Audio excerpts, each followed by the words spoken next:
Sir నమస్కారం sir. నమస్తే. Sir Pawan Kalyan గారి జనసేన పార్టీ 12వ ఆవిర్భావ దినోత్సవం నిన్న సెలబ్రేట్ చేశారు గ్రాండ్‌గా జయకేతనం పేరుతో కూడా. అయితే ఇక్కడ ఆయన మాటలు, ఆయన స్పీచ్ మొత్తం వింటే కూడా ఆయన జాతీయ రాజకీయాల్లోకి కూడా వెళ్ళేందుకు ఆసక్తిగా ఉన్నారేమో అని చెప్పి చాలామంది అభిప్రాయపడుతున్నారు సార్. అంటే చాలా అంశాల మీద ప్రస్తావించారాయన. దేశంలో జరుగుతున్న చాలా అంశాల మీద కూడా ఆయన మాట్లాడుతున్నారు. మరి నిజంగా వెళ్ళే అవకాశం ఏమన్నా ఉందంటారా సార్? మీరు ఏ విధంగా చూస్తారు?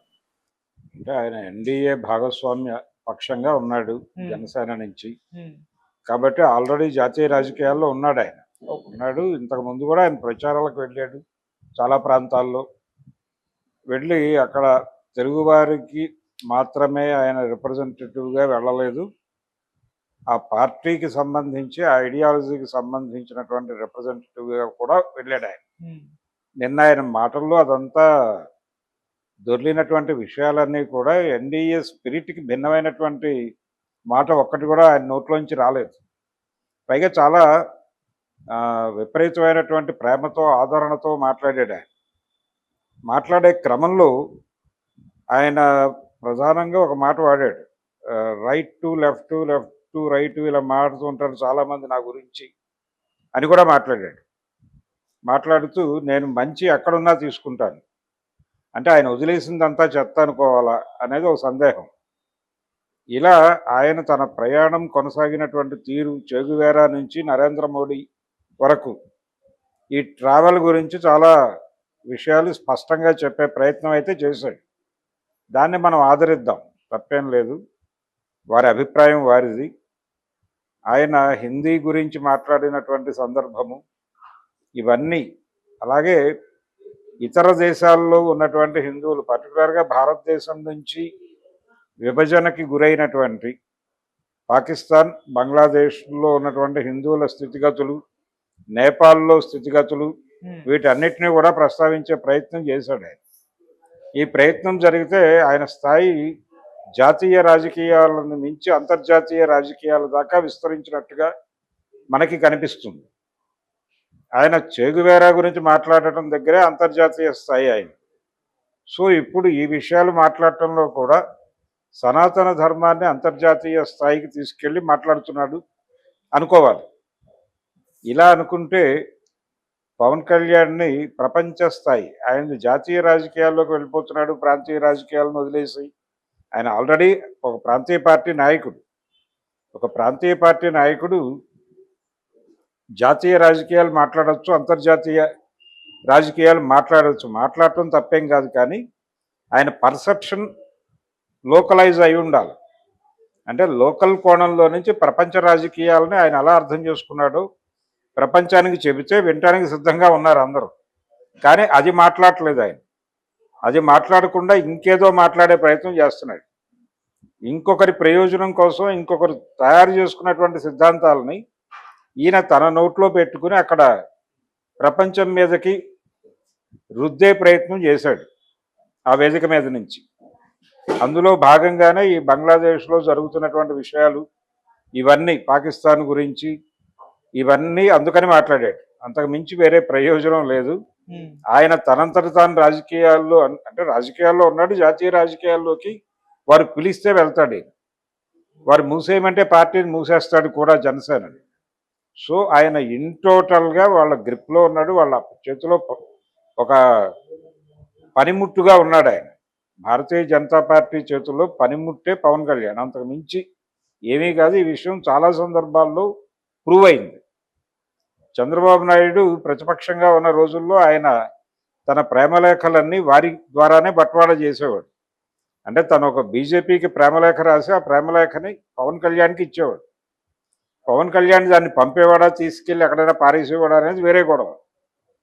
ఆ స్థాయి నమ్మకం ఇప్పటికీ పవన్ కళ్యాణ్ ఏం మాట్లాడినా చంద్రబాబు ఎందుకు కాదనటం లేదు, కాంట్రడక్ట్ చేయటం లేదు, బాధపడటం లేదు అంటే ఆయన మీద ఈయనకున్నటువంటి రెస్పెక్ట్, ఆ రెస్పెక్ట్ వెనకాల ఉన్నటువంటి భారతీయ జనతా పార్టీ, ఆ పార్టీతో ఈయనకున్నటువంటి సంబంధాలు, ఆ పార్టీకి ఈయన మీద ఉన్నటువంటి అభిప్రాయాలు, వీటన్నిటినీ పరిగణనలో తీసుకునే చంద్రబాబు కానీ లోకేష్ కానీ చాలా కంట్రోల్లో వ్యవహరిస్తున్నారు. పవన్ కళ్యాణ్ వ్యవహారానికి సంబంధించి ఆయన విషయాలకు అంటే ఆయన మాట్లాడిన మాటల మీద స్పందించడానికి కూడా వీళ్ళు ఇబ్బంది పడేటువంటి పరిస్థితి. నిన్న 40 ఏళ్ల చరిత్ర ఉన్నటువంటి పార్టీని నేను ఒక ఆపదలో ఇరుక్కుంటే బయటకు లాక్కొచ్చాను అన్న టోన్లో ఆయన ఒక కామెంట్ చేశాడు. అవును. క్యాడర్ ఆవేదన పడుతున్నారు, ఎక్కడ సోషల్ మీడియాలో అక్కడక్కడ నక్కి నక్కి బాధపడుతున్నారు, కానీ ప్రధాన స్రవంతి నాయకులు ఎవరు కూడా దాని మీద స్పందించలేదు. పైగా దాన్ని అలా ఆ కోణంలో చూడటం సబబు కాదు అన్న టోన్లో కూడా చెప్తున్నారు. అందుకని పవన్ కళ్యాణ్ జాతీయ రాజకీయాల్లోకి వెళ్తాడా వెళ్ళడా అనేది, వెళ్తాడు అనే స్పెక్యులేషన్ బాగా ఊపందుకుంటోంది. ఈ ఊపందుకోవడం వెనకాల ఎవరున్నారు అని కూడా చూడాల్సి ఉంటుంది. ఆయన జాతీయ రాజకీయాల్లోకి వెడితే కొంతమేరకు తెలుగుదేశానికి రిలీఫ్ ఇచ్చినట్టే. ఓకే. ఆయన జాతీయ రాజకీయాల్లోకి వెళ్తాడు వెళ్ళడు అనేది మనం చెప్పలేని పరిస్థితి. ఎందుకంటే ఆయనకి తెలియదు ఆ విషయం. ఆయన్ని ఏం మాట్లాడమంటే అది మాట్లాడుతున్నాడు, ఎక్కడికి రమ్మంటే అక్కడికి వెడతాడు. ఆయన నడిపించే శక్తులు అక్కడ ఉన్నాయి ఢిల్లీలో. ఆ శక్తులు ఏం ఆదేశిస్తాయో అవి ఆయన పాటిస్తాడు. కాబట్టి వారి ఆదేశాల మేరకే ఈయన వెళ్ళటం ఉంటుంది తప్ప, నిన్న ఆయన మాట్లాడిన ధోరణి చూసి ఈయన జాతీయ రాజకీయాల్లోకి వెళ్ళిపోతున్నాడు లాంటి ఒక కంక్లూజన్కి రావటం అనేది ఖచ్చితంగా తప్పే.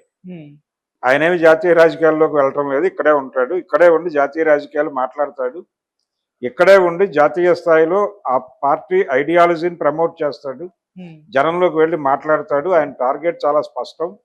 రేపు నెక్స్ట్ ఇయర్ జరగబోయేటువంటి తమిళనాడు ఎన్నికల్లో తమిళనాడు ప్రభుత్వాన్ని కూలదోసి అక్కడ భారతీయ జనతా పార్టీకి తొత్తుగా పనిచేసేటువంటి ఒక వ్యవస్థను అధికారంలోకి తీసుకురావటం అనేటువంటి ఒక మిషన్లో భాగంగా ఈయన కూడా పనిచేస్తున్నాడు. అందులో భాగంగానే ఆయన డిఎంకే మీద బాణాలు సంధించాడు, హిందీ అన్నాడు, మరొకటి అన్నాడు, అసలు సంస్కృతాన్ని కాదనగలవా మనం అన్నాడు.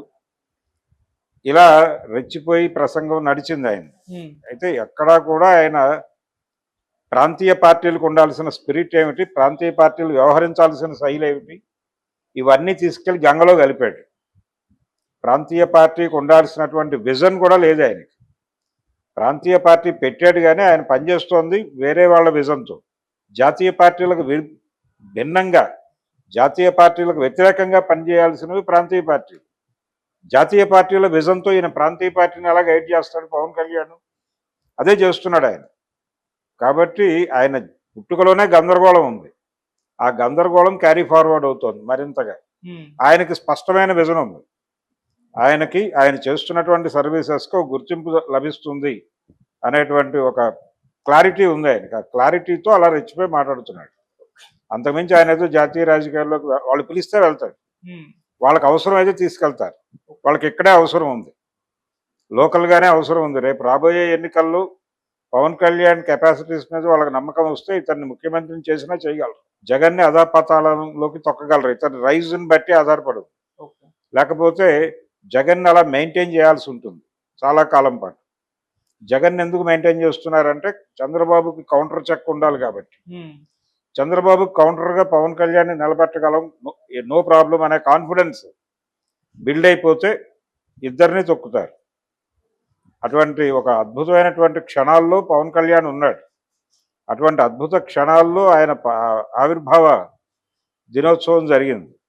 అందుకని ఈ వేవ్స్ అన్నీ కూడా ఆయనతో అలా మాట్లాడించాయి ఆ వేదిక మీద. కాబట్టి ఇదవి ఈజీగా అలా ఆషాభాషిగా జరిగిన కార్యక్రమం కాదు. అది చాలా వెల్ ప్లాన్డ్, వెల్ డిజైన్డ్. ఆ పద్ధతిలోనే నడిచినాయి. ఎక్కడా కూడా పెద్ద నాయకుల నుంచి, టీడీపీ నుంచి వీళ్ళ ఓవర్ యాక్షన్స్ మీద ఏ రకమైన రియాక్షన్స్ లేవు. ఈ రియాక్షన్స్ ఉండవనే విషయం తెలిసే రెచ్చిపోయారు.